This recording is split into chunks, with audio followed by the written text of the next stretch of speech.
자, 여러분 오늘은 선생님과 함께 세 가지의 고전시가 작품을 살펴볼 겁니다.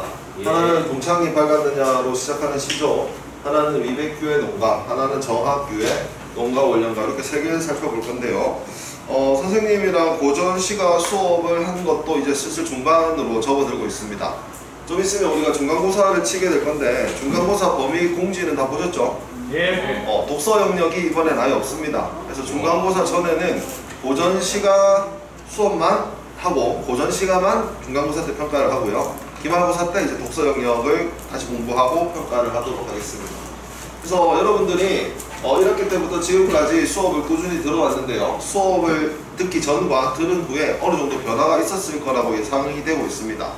여러분들이 고등학교 1학년에 와서 모의평가를 3번 쳤어요. 3월, 6월, 9월. 근데 3월은 우리 코로나 너무 많이 걸려가지고 미안한데 좀 어떻게 하면 안 되겠니? 너무 시선이 올라가서 고등학교 올라와서 3월, 6월, 9월 세 번에 이제 우리가 모의평가를 치렀는데 3월에 코로나 때문에 한 30-40명 정도가 못 쳤어요. 그래가지고 그때랑 성적을 비율로 비교를 하면 좀 유효한 데이터가 안 나옵니다. 하지만 6월 모의고사와 9월 모의고사는 여러분들이 한두 명 빼놓고는 전부 다 100% 쳤기 때문에 6월 모의고사와 9월 모의고사에 여러분들 국어 등급을 선생님이 비교를 해봤습니다. 그랬더니 1등급이 6월 모의고사에서는 21%, 약 20%니까 한 5분의 1 정도죠. 5분의 1 정도 하면은 5명 중에 1명?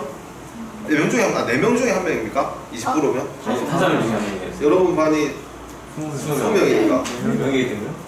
4명 중에 1명 아니에요?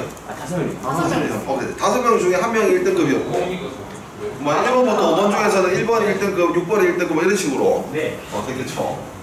근데 2등급은 몇 %였냐면 24%, 24.5니까 4분의 1 정도 되죠. 요건 이제 4명 중에 1명 이었습니다. 그런데 6월 모의고사 때 1등급을 통계를 내보니까 26%, 그러니까 약 한 5% 정도 상승했고요. 2등급은 더 많이 올랐습니다. 24.5에서 33.1, 그러니까 거의 3명 중에 1명은 이제 2등급을 받게 된 거예요. 그리고 나머지 등급을 살펴봤을 때 3등급은 28.2에서 21.1로 한 7% 감소를 했고, 나머지 4등급에서 6등급은 7, 8등급도 전부 다 감소를 했습니다.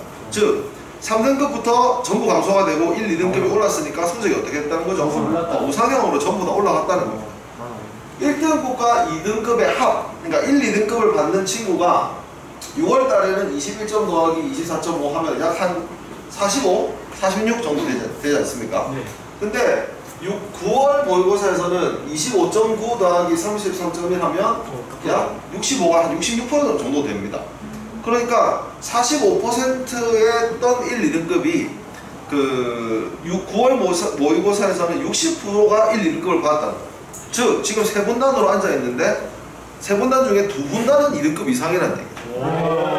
나머지 한 분단만 3등급 이하라는 얘기입니다. 이건 이제 전체적인 비율이에요. 근데 이게 결코 무시할 수 없는 데이터인 게, 여러분들은 그래도 사실 선발 집단이지 않습니까? 그러니까 물론 열심히 하는 친구들을 모아놓고 시작을 했어요. 3월 달에.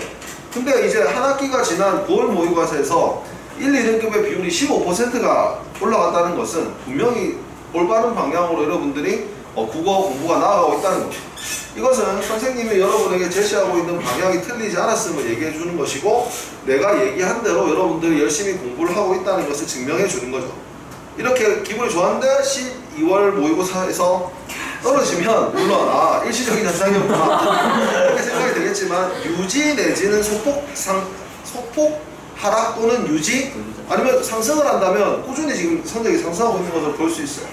선생님이 1학기 때는 독서를 잡자라고 얘기를 했습니다. 그래서 꾸준히 독서 지문을 최소한 하루에 2-3지문씩 꾸준히 풀어야 된다라는 얘기를 했고, 지금 2학기 때 들어와서 강조하고 있는 건 무슨 공부해야 된다고 하고 있어요? 작품 공부해야 된다고 하고 있죠. 작품 모음집 가지고 그 공부를 하는 방향 자체가 지금 맞는 거예요.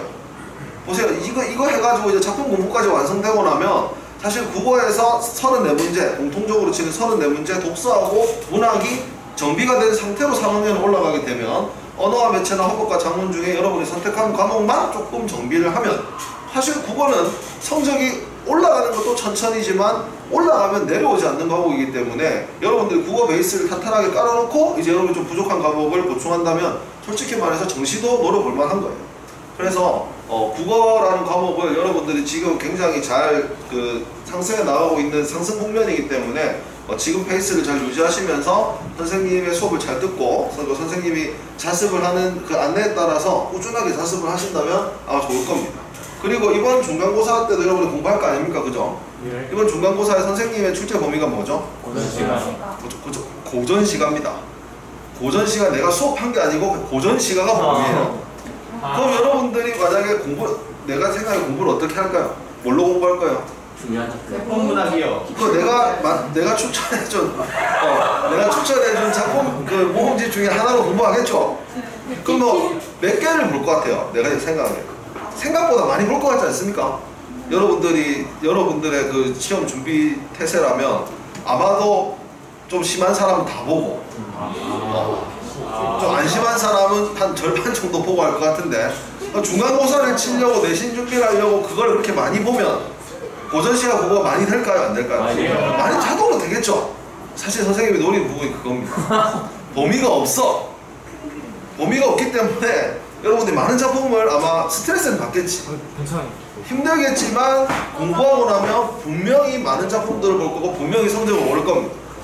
평가의 목적은 공부를 잘했는가를 테스트하는 것도 있지만 또 평가 준비를 하면서 실력이 향상하는 게 있어요. 운동선수들도 대회를 나가면 대회를 입상하는 목적도 있지만 대회를 준비하면서 실력이 올라가는 거거든요.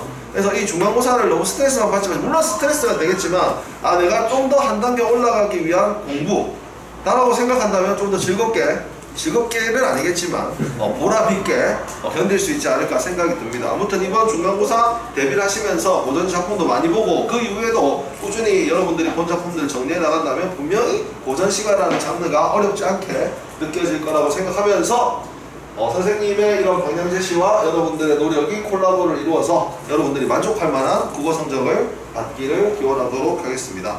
자, 그러면 이제 오늘 작품으로 들어가 볼 건데요. 오늘 작품을 시작할 친구는 이 친구와 함께 시작하도록 하겠습니다. 자, 이분은 어떤 분이시죠? 그렇죠, 미국 대통령 조 바이든 대통령입니다. 이 조 바이든 대통령이 지금 뭘 하고 있는 것 같아요? 뭘 먹고 있죠? 아이스크림을 먹고 있습니다.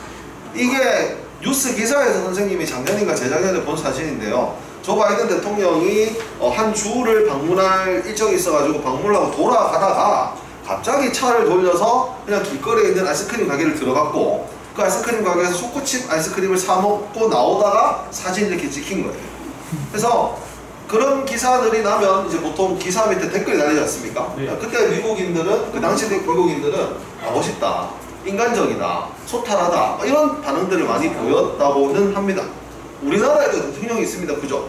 우리나라 윤석열 대통령이 서울 시내 한복판에서 일정을 소화하다가 갑자기 베스킨라빈스에 들어가가지고 아이스크림 사 먹었다. 근데 그걸 누가 사진 찍었다. 그래서 기사에 났다. 그럼 여러분 우리나라에서 어떤 댓글들이 달릴까요? 근데 위험한데 그래도 어떤 댓글 달릴 것 같아요? 지금이 아이스크림 먹을 때냐? 지금이 아이스크림을 먹을 때냐? 지금 인생을 챙겨야지 네가 아이스크림을 사 먹고 있을 때 이런 좀 우리나라 네티즌들이 조금 비판적인 성향이 강해서 그리고 또 지금 지지율도 낮고 그 다음에 좀 국가 상황도 경제 상황도 좋지 않고 하니까 아마도 안 좋은 댓글들이 많이 달렸을 거예요. 물론 바이든 대통령도 만약 지지율이 낮거나 좀 국가 경제 위기 상황에서 이렇게 했다면 좀 지적을 받으실 수 있겠죠. 근데 여러분 아이스크림을 사 먹으러 가는 거는 사실 어떻게 보면 굉장히 일상적인 행동이잖아요. 네. 왜 여러분들이 아이스크림 사 먹으러 갔다 기사에 납니까? 김차로 아이스크림 사 먹다 김동균과 같이 이런 거 나옵니까? 그런 기사가 안 납니다. 근데 이런 사람들이 먹은 거는 왜 기사화가 되느냐? 이 사람들이 뭔가 대표하는 정치인이나 공인이기 때문이죠. 대통령 말고도 그 정치를 하는 분들이 좀 평범한 일상생활을 소화할 때 그런 것들이 좀 기사에 많이 나는 시즌이 있습니다. 어떤 시즌이죠? 총선 거죠. 그렇죠, 선거철이죠. 선거철이 되면은 정치인들이 하는 여러 가지 활동 중에 꼭 방문하는 곳이 있습니다. 어디 방문합니까? 전통시장, 재래시장을 방문하고 가서 뭐 합니까? 음식 먹어요. 그렇죠? 악수도 하고 그다음에 뭐 하죠? 사진 찍고 돼지국밥, 국밥 사 먹고 그다음에 어묵, 떡볶이 이런 거 먹는 장면이 나오죠. 그렇게 하고 왜 그렇게 하는 걸까요? 민생생리 사회 코스프레. 여러 가지 설이 있지만 네. 굳이 카메라가 있는 데서 많이 하지 않습니까? 예. 그래서 이 장면을 가지고 한 TV 프로그램에서 논쟁을 벌인 적이 있습니다. 정치인들이 왜 선거 시즌만 가면 시장을 방문하고 그렇게 하느냐, 평소에 서민처럼 살면서 그들의 삶을 들여다보는 게 진정한 정치인 아니냐, 이거는 쇼다, 코스프레다, 이렇게 얘기하는 측이 있었고요. 아니다, 평소에 그 사람이 서민이 아닌데 뭐 서민의 삶을 살 수가 없지 않느냐, 그렇다 하더라도 서민들의 삶을 챙겨야 되는 정치계로 나아가면서 그들의 삶을 이해하기 위한 노력이다 라고 얘기를 하는 쪽도 있었어요. 어느 쪽이 맞는가는 토론을 해봐야 될 것이고 사람마다 생각이 다를 거라고 생각하지만, 일단 중요한 건 이게 일상적이지는 않은 행동이라는 거죠. 아이스크림을 사 먹는다, 국밥을 사 먹는다, 떡볶이랑 어묵을 사 먹는다, 누군가에게는 일상적인 행동이에요. 하지만 일상적이지 않은 사람들이 있다라는 겁니다. 그런 것들이 기사가 된다는 거죠. 오늘 여러분과 선생님이 함께 볼 작품은 이런 정치와는 관련이 없는 작품들입니다. 그런데 내가 왜 갑자기 이런 얘기를 하느냐? 들어봐야죠. 지난 시간에 우리가 배웠던 작품 이름 혹시 기억하고 있습니까? 원사시간. 그렇죠. 신기영 씨가 쓴 전원사시가입니다. 원사. 전원사시가는 어떤 내용의 작품이었죠? 사계절에 어디의? 전원, 농촌. 농촌의 사계절의 모습을 얘기한 건데 공통적으로 들어가는 단어가 있었습니다. 뭐였죠? 아이야. 근데 아이한테 뭐 하라고요? 소 몰고 밭갈로 가라, 안주 갖고 와라, 노래 불러라, 콩죽 먹고 자라. 그러니까 이 지은이의 그 신분이 뭔 것 같아요? 양반사대부겠죠. 그러니까 농사 좀 지어라, 안주 한번 갖고 와봐라, 뭐 노래 한번 불러봐, 이렇게 하지 않습니까?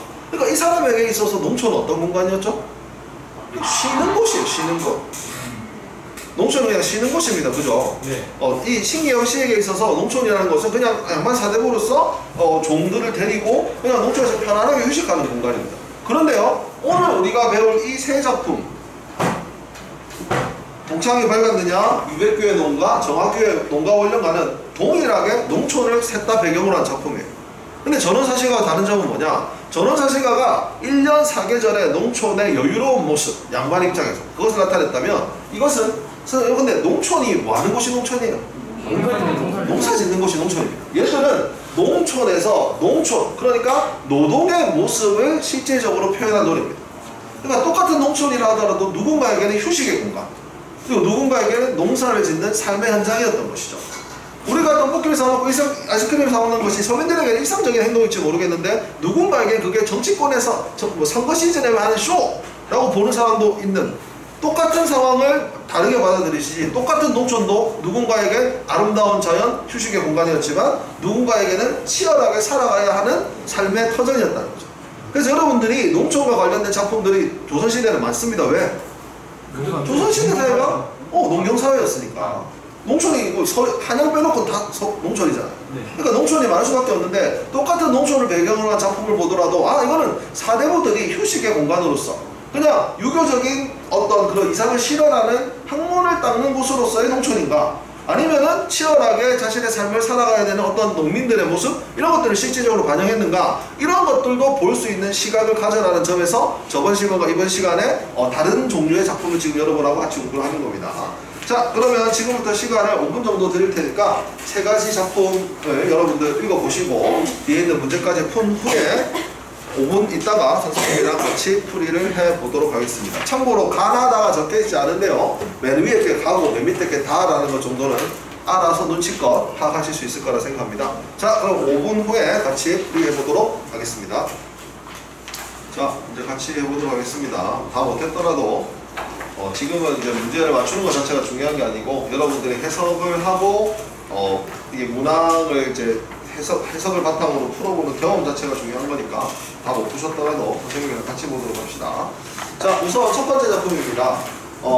연시조, 그러니까 여러 수로 되어 있는 시조를 연시조라고 하고, 이렇게 여러 수가 아니라 한 수로만 되어 있는 시조를 뭐라고 부르죠?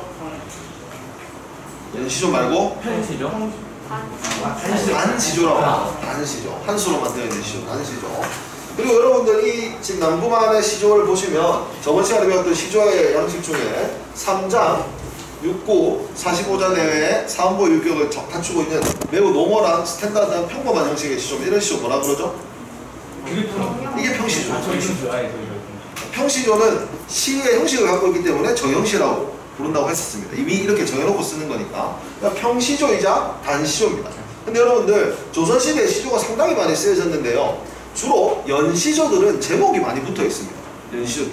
이 밑에 있는 이 농가 같은 경우에도 농가라는 이름이 붙어 있어요. 근데 평시조이자 단시조인 시들은 뭐 하여가 단신가의 경우에는 뭐 자기들이 붙였는지 후세 사람들이 붙였는지 모르지만 제목이 붙어 있지만 대부분의 단시조들은 제목이 없습니다. 그럴 때는 어떻게 그냥 부르면 되느냐? 지은이의 이름을 따서 뭐 남구만의 시조 혹은 이 첫 줄 동창이 밝았느냐 이 정도로 이야기를 합니다. 그래서 그 제목이 없는 시조들을 만나는데 내가 뭔가 언급을 해야 될 때는 뭐 동창이 밝았느냐 뭐 어저 내일이야 뭐 이런 그런 구절들이 있어요. 그런 식으로 시조를 구분하시면 됩니다.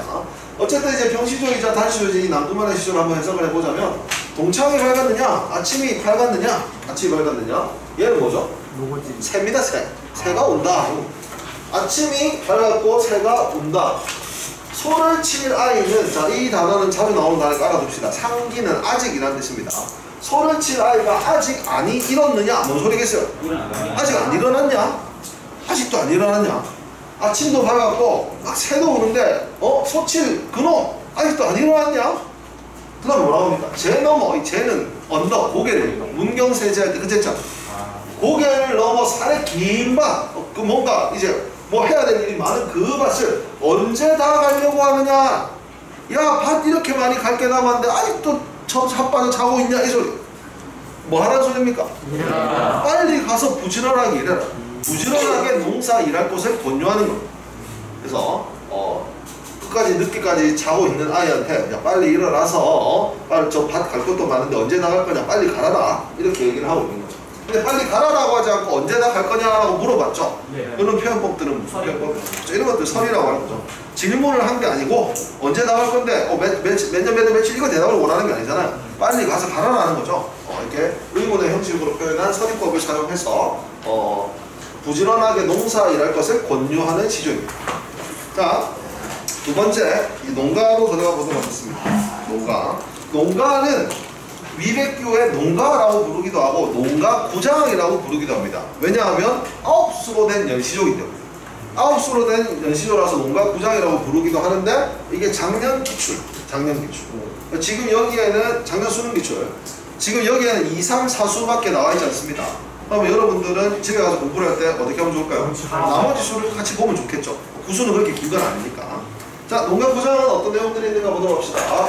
도롱이에 홈이 걸고 뿔 굽은 검은 소 몰고. 도롱이는 농사를 할 때 있는 비옷이라고 합니다. 뭐 몰라도 홈이랑 소만 봐도 뭔가 농사를 하러 가는 장면인 것을 충분히 추정할 수가 있습니다. 고동풀 뜯기면서 누구한테요? 소한테 풀 먹이면서 개울물가를 내려갈 쟤는 이제 뭐뭐 할 때입니다.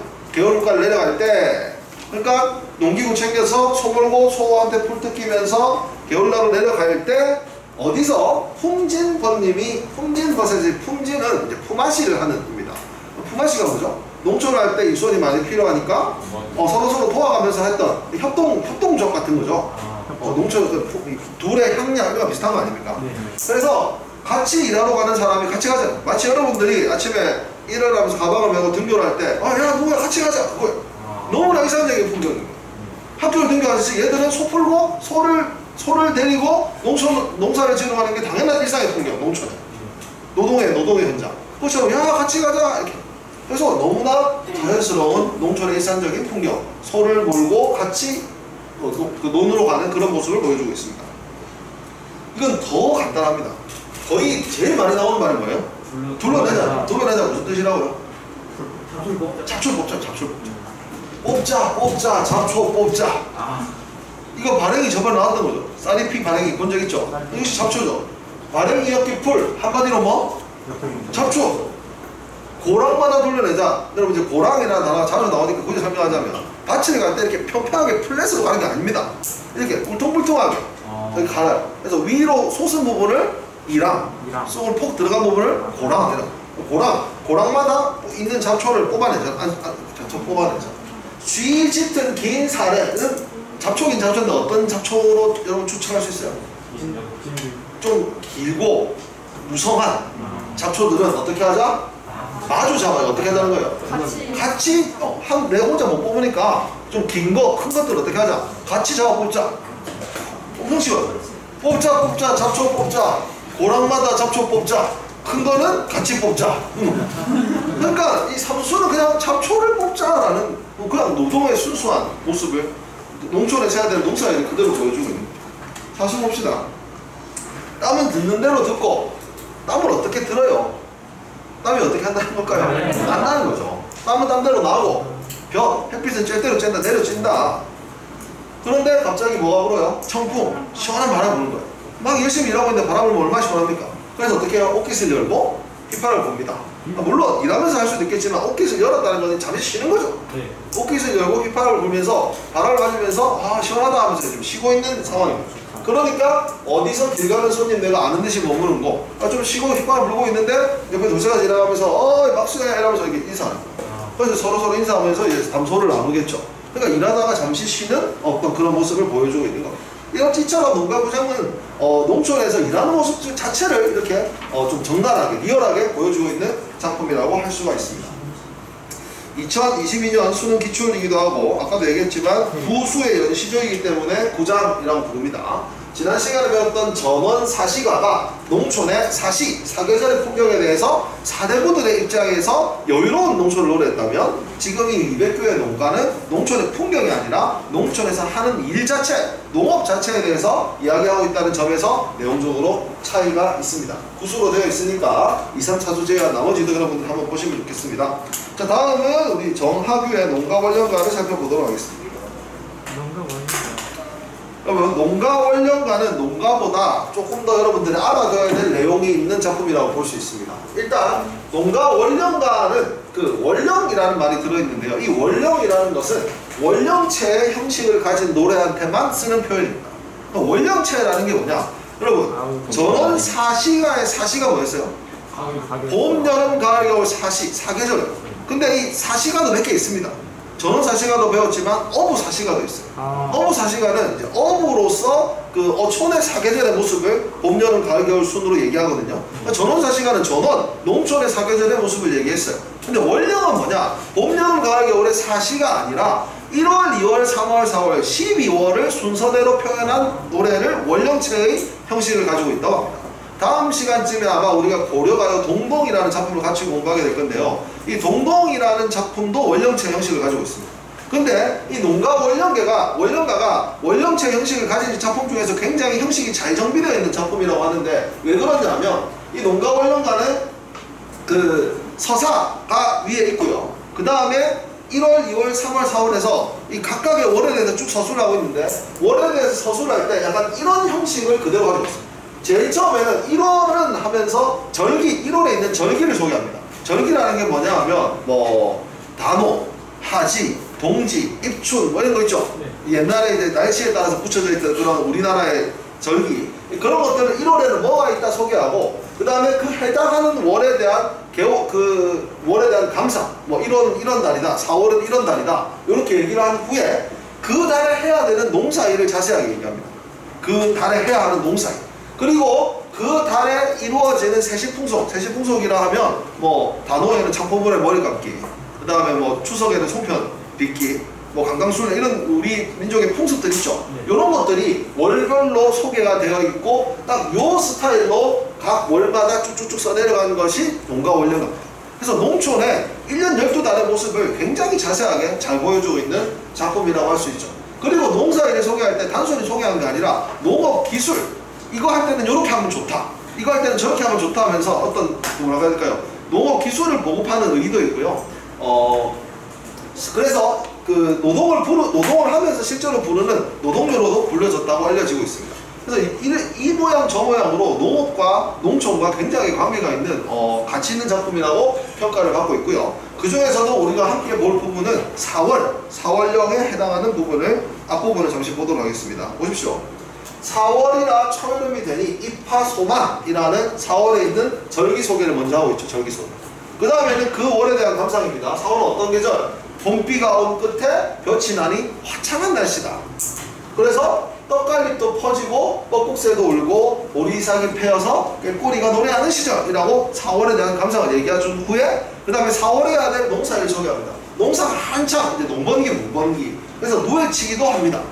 농사도 짓고 누에치기도 하고 남녀노소가 모두 농사에 몰두하기 때문에 집에 있을 틈이 없습니다. 너무 바쁜 거예요. 그러니까 집에 있을 틈이 없으니까 적막한 쌀인문, 그러니까 농촌에 풀로 만들어진 출입문, 바깥쪽에 마당에 있는 걸 쌀인문이라고 하는데 쌀인문이 적막하죠. 왜? 오가는 사람이 없으니까, 집에 사람이 없으니까. 녹음 속, 이제 점점점 풀어가는 계절 속에 닫혀있는 초가집의 모습인 계절이 4월인 거죠. 자, 농사일에 대해서 얘기하고 있습니다. 목화를 많이 갖거라. 나중에 길쌈, 실을 뽑아내는데 근본이 된다. 수수농부 높은 참깨는 부룩을 적게 해라. 부룩을 적게 한다는 건 뭐예요? 다른 농작물을 중성성사 심는 걸 부룩인데 그런 거 좀 하지 말라는 거예요. 왜냐하면 그걸 하면은 뭐 작물이 많이 안 자라겠죠. 그래서 농사 기술을 조금 얘기하고 있고 이렇게 하지 말라는 거예요. 그 다음에 갈 깎고 걸음할 때는 풀을 베어서 섞어하면 좋다. 기술이죠. 그 다음에 물된 논을 썰어지라고 이런 물을 내어봐라 하면서 4월에 행해지는 지금 농사일에 대해서 굉장히 자세하게 설명해 주고 있는 부분입니다. 이 뒤에는 이제 세시풍속이 좀 나올 수가 있겠죠. 농가 원령과 형식에 따라. 이런 식으로 4월의 농촌의 모습을 굉장히 리얼하고 그 다음에 실제적으로 나타내주고 있는 모습이 바로 이 정파규의 농가 원령가가 되는 겁니다. 그래서 여러분들 농가 원령가를 이제 작품집이나 아니면 인터넷이나 이런 데서 찾아보시면 4월령 말고도 다른 부분들이 많이 있습니다. 그걸 함께 보시면 공부가 더 잘 될 것 같습니다. 자, 그럼 마지막으로 우리 문제를 같이 한번 풀어보도록 하겠습니다. 1번 다는 근경에서 원경으로, 다는 원경에서 근경으로 시선이 이동하고 있다라고 되어 있는데요. 여러분 근경, 원경, 그건 가까운 거, 먼 걸 얘기하죠. 근데 누구 기준입니까? 화자 기준입니다. 화자 기준으로 가까운 것, 먼 것을 얘기한다는 건데, 그럼 화자에 무엇이 이동하는 거예요?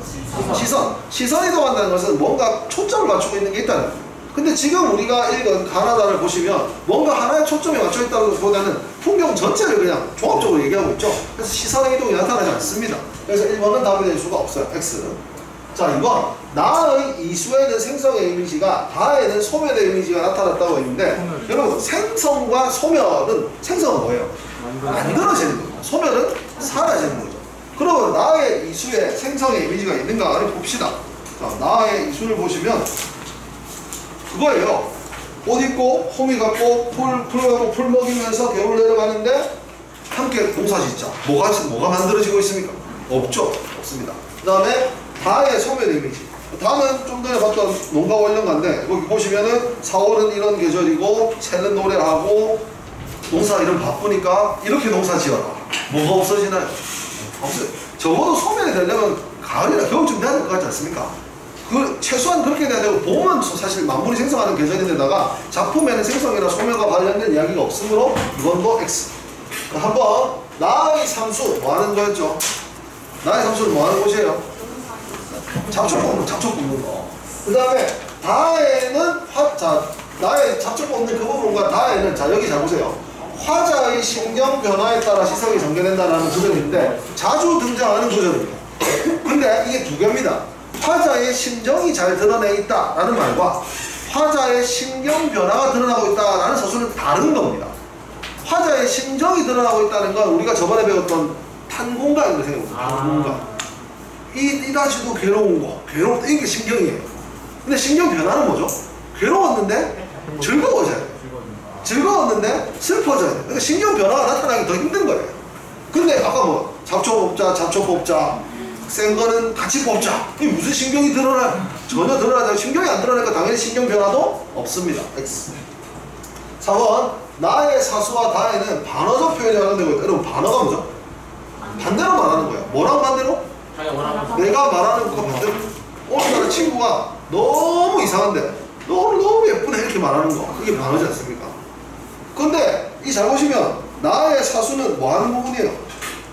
휴식. 아 시원하다 좀 쉬자 이거거든. 근데 뭐 반어를 어떻게 했어요? 그 다음에 다에는 야 농사는 이렇게 지어야 돼 이렇게 거짓말 치겠다는 겁니까? 반어가 나올 수가 없는 구조죠. 5번 그러면 1, 2, 3, 4가 다 틀렸죠? 그럼 5번이 맞아야 되잖아. 네. 그러면 가나다에는 모두 청각적 심상이 나타나 있는데 그럼 풀 때 어떻게 풀어야 돼? 가나다에서 청각적 심상이 나타날 수 있는 소리와 관련된 부분을 찾으면 되죠. 그럼 하에 어디 있어요? 그죠? 노고질이 우진이 새가 온다잖아. 그럼 새 소속이 생겨나겠지 머리에. 그러면 자 나에는 어디 있어요? 휘파람 흘리불자. 휘파람 소리가 생각이 날 수 있지. 그럼 다에는 어디 있나요? 꼭 깨꼬리도 노래하죠. 그러니까 가나다에 모두 청각적 심상이 나타나 있습니다. 그래서 정답이 5번이 되는 겁니다. 다음 2번. 기역에서 미음에 대한 이해로 적절하지 않은 것을 봅시다. 기역. 밝아오는 동창과 노고지리의 지적임을 통해서 아이가 일어나야 할 때만 알려주고 있다. 아직도 안 일어나는데 이제 일어나야 된다. 맞잖아요. 네. 2번. 호미를 챙기고 손을 직접 몰고 가는 모습을 통해 농사일을 하러 가는 장면. 소 몰고 고동풀 끼면서 가는데 같이 가자. 당연히 농촌의 일상적인 농사로 지러 가는 장면 맞죠? 자 3번. 고랑이의 풀을 마주 잡아서 걷어내는 장면을 통해 함께 하려는 태도. 그죠? 네. 농사일을 혼자 걷는 게 아니라 굳이 마주 잡자라는 여기에서 함께라는 것을 충분히 추론을 낼 수가 있습니다. 4번. 비온 끝에 볕이 나는 화창한 날씨를 통해 좋은 때에 일을 해야 되는 괴로움을 드러내고 있다. 비온 끝에 볕이 나는 날씨가 화창하다까지는 좋아요. 근데 괴로움이 어디 있습니까? 물론 좋은 날씨에 공부를 해야 된다거나 좋은 날씨에 일하면 괴로울 수 있어요. 근데 지금 너의 기분을 묻는 것이 아니라 화자의 기분을 묻는 거고 화자가 표현한 걸 묻는 거죠. 근데 화자에게는 괴로움이라든 전혀 여기 표현된 게 없기 때문에 4번이 X입니다. 5번 볼까요? 살인물이 노을 속에 닫혀있는 모습을 통해 농번기에 집이 비어있는 상황. 그게 보면 바빠서 남녀 여성 모두 몰두한다면서. 그러니까 문이 닫혀있고 적막하다라고 했으니까 5번은 충분히 이렇게 추론을 낼 수가 있죠. 그래서 정답은 4번. 이 괴로움이 드러나지 않기 때문에 4번이 됩니다. 자, 마지막으로 3번을 봅시다. 나와 다를 비교하여 감상한 내용으로 적절하지 않은 것은 여러분 이렇게 2개 이상의 지문을 함께 엮어서 내는 문제가 나올 때 요 앞에 서술을 잘 보셔야 돼요. 특히나 이런 가와 나 모두인지 아니면 가에는인지 아니면 가와 나 다는 다와 달리인지 이런 거 잘 보셔야 돼요. 근데 여기 나와 있는 나에는 다와 달리라는 요 표현이 들어가 있으면 얘가 맞기 위한 조건이 일단 나에는 얘가 들어가 있어야 돼요. 두 번째로 다에는 이게 없어야 됩니다. 그래야지 이게 맞겠죠. 하면 그런 거는 복잡해서 모르겠고, 자 이게 나와 있을 때 정확하게 빠르게 풀 수 있는 팁, 일단 얘를 빼고 생각합니다. 나는 다와 달리하면 다와 달리 빼고 생각하세요. 일단 얘가 맞아야지 다음으로 넘어갈 수 있어요. 왜냐면 나에는 이게 인권이 맞아야 얘를 다음에 비교할 수 있는 거거든요. 근데 얘가 만약에 읽었는데 얘가 틀렸다. 그러면 다와 달리 검증할 필요도 없이 그 명제는 틀린 선택지가 되는 겁니다. 그럼 봅시다. 이거 빼고 나에는 특정 시기에 제외하는 데는 작물이 제시되어 있고, 자 나에 가면 작물을 찾아보세요. 나의 작물이 뭐가 있죠? 분화와 풀 같은 걸 찾는다면 잡초가 있습니다. 나에 드러나는 유일한 풀이 잡초예요. 네. 잡초는 특정 시기에 재배해야 되는 작물인가요? 어느 때도 재배하는 작물이 아니에요. 그러니까 얘는 X. 그러면 다와 달리는 생각할 필요도 없이 나에서 바로 걸러져요. X. 자 2번 봅시다. 그리고 적절하지 않은 거 찾기 때문에 답은 바로 1번이에요. 한 2, 3, 4, 5가 동그라미 봅시다. 나에는 다와 달리. 자 이거 빼고 생각. 나에는 농사 중에 휴식을 즐기는 여유로움이 있습니까? 네. 옷깃 열고 청풍 휘파람 보는 장면 있죠? 자 그럼 이게 성립됐습니다. 그 다음에 해야 되는 일은 뭡니까? 다에 없어야 됩니다. 그럼 다에 휴식을 즐기는 여유로움이 나타납니까? 없죠. 보면 농사일은 항상 바쁘다. 이건 저렇게 하고 이건 저렇게 하고 저건 저렇게 하고 이런 것만 하지 하다 좀 쉬어라. 밥도 좀 먹고 해라. 이런 게 없단 말입니다. 그러니까 이거는 맞죠. 나에는 맞고 다와 다르니까. 3번 봅시다. 다에는 나와 똑같네. 빼고 합시다. 다에는 먹는 것과 입는 것과 관련된 농사일이 있다. 먹는 건 뭐인데 뭐 수수, 녹두, 동부 뭐 이런 거 있었잖아. 네. 입는 건 뭐 있었는데? 목화, 길상 나왔잖아. 그러니까 나에는 있네요. 그러면 다에는 있네요. 네. 나에는 있습니까? 나에 등장하는 유일한 작물은 잡초. 먹는 것과 입는 것 관련이 없어요. 그래서 3번은 맞다. 4번 나와 나의 화자는 이거 공통점을 찾는 거네요. 모두 노동의 현장을 주목하고 있고 맞습니까? 네. 농사 일을 직접 보고 있었죠. 전원사 시간은 달랐잖아요. 5번 나와 나의 배경은 모두 농부들의 일상적인 삶을 보여주는 공간 맞죠? 근데 만약에 요 보기가 요 선택지가 이 나다 작품이 아니라 만약에 저번 시간에 배웠던 신기영의 전원사 시가 중에 한 부분을 갖고 온다면 4번은 맞다고 할 수 있습니까? 그렇죠. 노동 현장이 아니잖아. 화자 입장에서 노동 현장이 아니잖아. 아이야 개변조 불러라 장좀 깨워봐라 이거 노동 현장이야. 그러니까 내가 선생님이 오늘 이 세 개의 작품은 모두 농촌의 노동의 일상적인 장면을 담고 있는 작품이다. 그렇지 않은 작품들도 있으니까 여러분 작품을 볼 때 그런 것을 좀 볼 줄 아는 안목을 기를 필요가 있다라는 점에서 오늘은 이 노동의 일상의 삶을 보여주는 작품 세 개를 함께 배워보았습니다.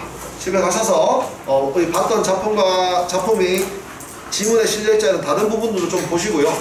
앞으로도 농촌과 관련된 그 작품들이 나오면 보시면서 이게 농촌의 어떤 모습을 얘기하고 있는지 보시면 작품을 보는 눈, 해석하는 실력이 더 늘어날 수도 있을 것 같습니다.